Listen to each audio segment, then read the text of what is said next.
guys, Jeff here, Aromatics. Well, it was quite the productive weekend. We got lots of stuff done that meant to be done, some really important paperwork and some moving. So I thought I would celebrate today. It was a bit of a sunny day for the fall, and celebrate with a Cuban cigar. And I'll review it here for my cigar journal.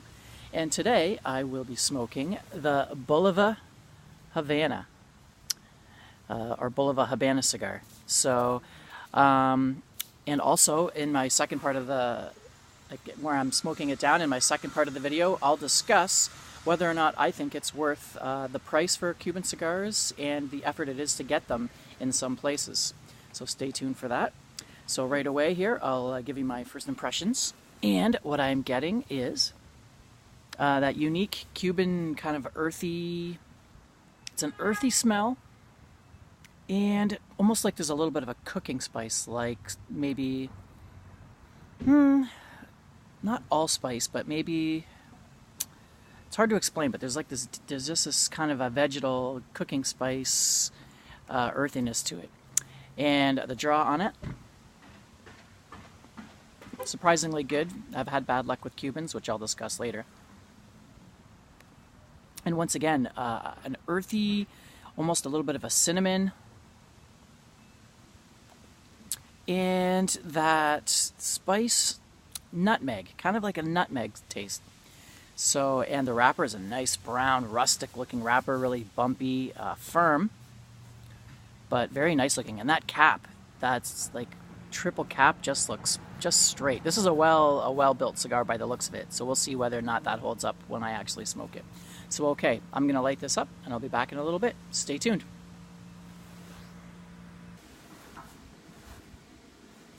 Hi guys, I'm back. Still smoking my cigar, and it's going really well. The burn has been okay. I've had to do a few touch-ups, but nothing out of the ordinary. The draw's been really good.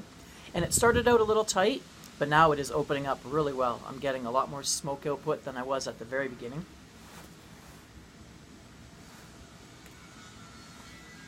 And the flavors have changed from the initial. The initial, what I was getting was a real green grass on one side, and then a dark wood, almost nutty thing going on the other side. And all throughout, lots of little nuances and spices coming in and out, like some cinnamon, a little bit of nutmeg, and a little bit of, what's that other one I'm thinking of? I can't remember, but just some other really fine nuances and cooking spices. All the other Cuban cigars I've smoked really had a vegetal magnesium chalkiness to it. This has a little bit of that, but not near as much as all the other ones that I've smoked.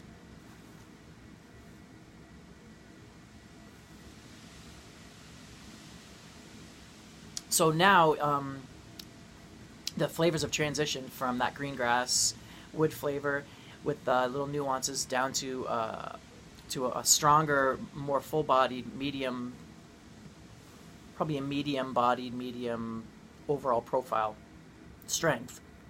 And I'm getting more of a nut, a dark roasted nut flavor. What else am I getting here?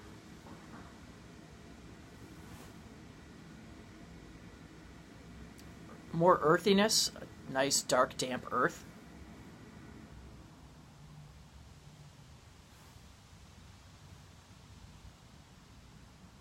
And there's a little bit of a heat that just lingers on the tongue. At first there wasn't a lot of, how should I say it? There wasn't a lot of flavor that lingered on the tongue, but now it's starting to ramp up, and that heat just stays a little bit longer. It's not a strong pepper. It's not a peppery cigar per se.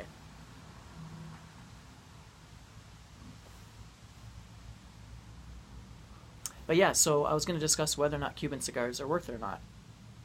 Well, in my personal opinion, it depends on how much you smoke cigars and what flavor profile you like. If you specifically like that Cuban taste that they have, then you can only get that from a true Cuban cigar. I haven't really smoked a non-Cuban cigar that has those exact flavors, but there is one that I think comes close, and I'll discuss that on the last part of this video.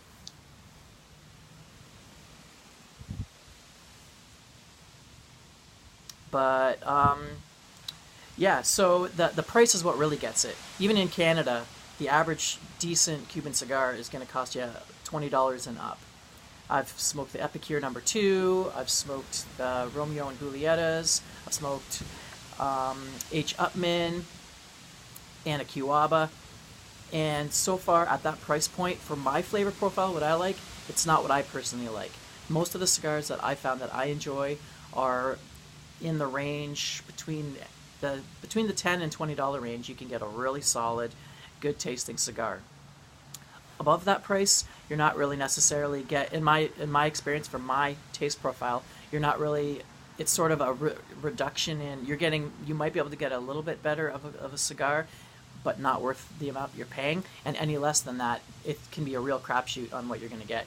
There's some cheaper cigars that are decent, and there's some cheaper cigars under that $10, $8 Canadian mark that are pretty bad. But anywhere between the 10 and 20, that's some of my favorite cigars, or my favorite cigars, are within that range.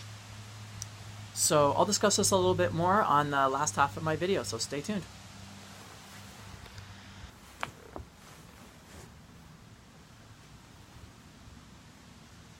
Okay, so I'm finishing up my cigar, and the flavors have transitioned once again. I'm getting more of darker flavors. I'm getting more of an earth, getting leather, definitely getting more of a leather taste now. And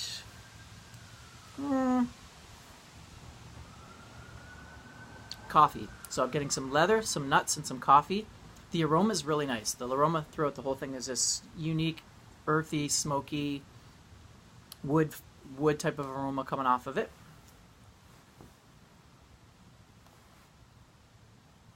And lots of smoke output. So this is finally a Cuban cigar. I've just had bad luck with them, but this one's been a really good, burning well, really unique flavor profile that's been changing, really subtle, a nice meatiness throughout the whole thing, nice medium bodied, and some nice little nuances going on. Pretty nice, pretty nice. So in conclusion, what's my take on are Cubans worth the money, and how the difficulty of obtaining them? I would say if you have the money and that's the flavor profile you like, then I guess I feel bad actually that the fact that you'd have to pay that much for that kind of flavor. But if that's what you want to do, then that's fine. For me, for a treat every once in a while, it is true that you do feel special smoking a Cuban cigar, especially if it's been smoking well, if the draw is good, if it's been good construction. One thing I've noticed personally is 90% of them have just terrible construction. That's what I found personally, and that makes them frustrating. But when you get one that smokes well,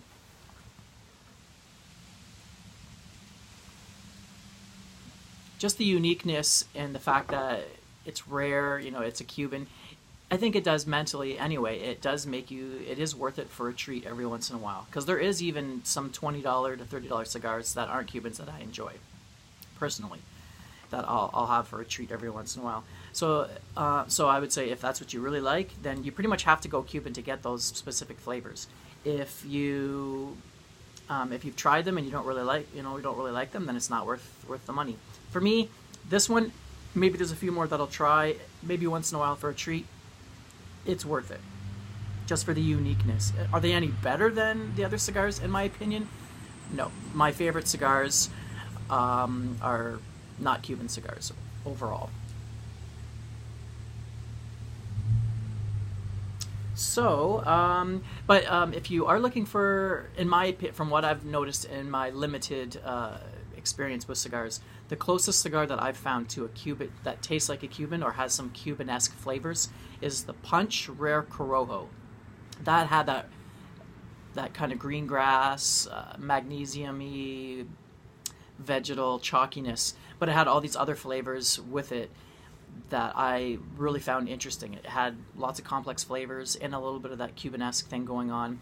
So I really enjoyed that one.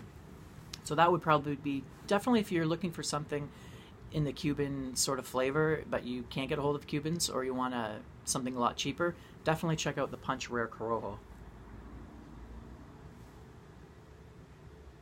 So there you go. That's my take on Cuban cigars and my little review on this Bolivar Habana cigar. So I hope you guys enjoyed this somewhat long entry in my journal, and I'll see you guys on my next one. Take it easy. Aromatics, signing out.